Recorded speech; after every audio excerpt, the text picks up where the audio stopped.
What's happening? What's really happening is I'm using silent words of forgiveness around debris in people's lives and lineages. And I also include all time, space, and dimension. So I'm really speaking forgiveness prayers to simplify it, what's happening. Now that's the rudiments of what's happening, but there's a lot that's happening in the invisible realm. And that is beyond the scope of what I could explain tonight because of the time we have. Really, it's just releasing the past so that people can show up in the present. Does your body know how to heal? Yes. Absolutely. So if it's not healing, if we're not releasing stress, if we're continuing to have addiction, if any of these things are showing up, it's because, is it from the future? No, we could get into that conversation, but we're not going to get into that conversation right now. It's from something that happened in the past that still is in our body.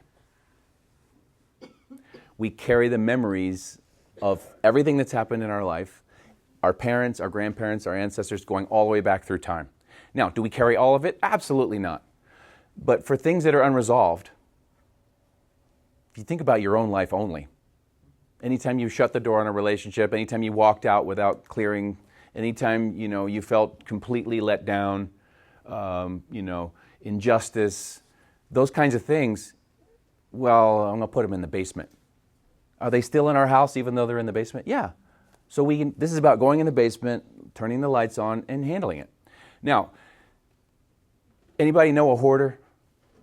So most of us are emotional hoarders, right? We don't realize it. We just keep throwing it in the basement. It's okay. Another relationship, it's okay. I'm not going to worry about it. It doesn't bother me. I'm over him. I'm over her, right? Even maybe mom's down in the basement, right? Or whatever. But now, if you go to a hoarder and say, just clean up your house, you'll feel better, are they going to be able to do it? No. Right? That's like telling an alcoholic, just stop drinking. Are they going to stop drinking? No, unless they're ready, right? But what can we do? We can ask for help. The short of it is that there's a lot of things that are happening, as we said, in the invisible realm. But you don't have to figure it out with this work. That's the brilliance of it. And not the brilliance of me, the simplicity, let's say.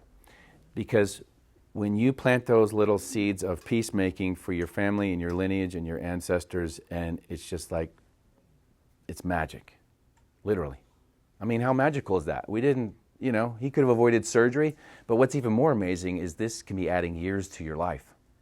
Because as you clean up the past stuff that creates chronic stress, what do we know about chronic stress? It puts people in the ground pretty much quicker than anything.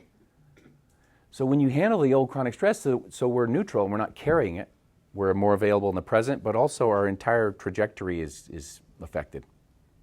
It's like going back in time and moving the rudder of the Titanic 1 degree. It's going to be a completely different outcome.